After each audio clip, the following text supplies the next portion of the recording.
Good morning. Ngasigi akhoi kaino ko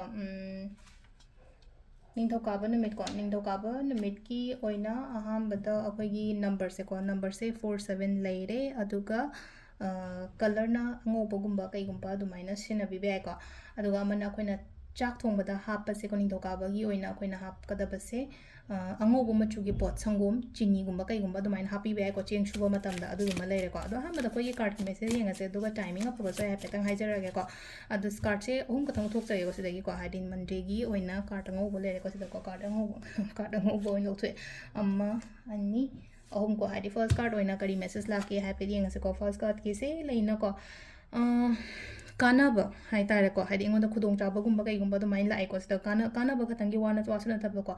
mind body kari kara yamna relax horaga laigani ko ngasi se aduga aingonda hai tare ko hadi financially secure hai tare ko hadi ngasai paisa nung sagi oba security ki type tamma lai ko lengo paisa hena aingonda hai tare ko lan thum gumba changa pa ko do mai tor le ko aduna wakhan jam nungai gani yam nungai na su le biu ko number 2 oina hai ko number 2 gina sida lai se amma khak leina ko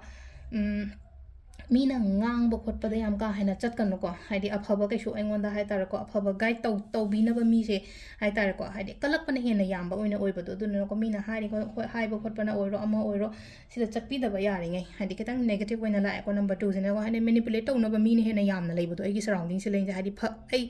aingonda phana ba injan bi bana tabale na ko chingdhabi na ba odmai tar ko oina leibo do no ko number 3 ko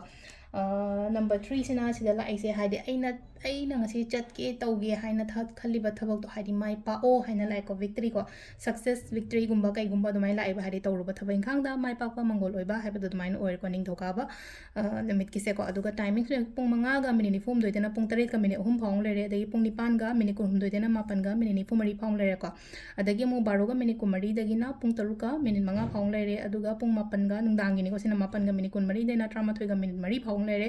aduga aman ahing nung yai na 12 ga minute 4 dena nungalamdagi 5 ga minute 4 phang lere ko sisina khoi gi ngasi gi oina faba timing ko adu silere khoi gi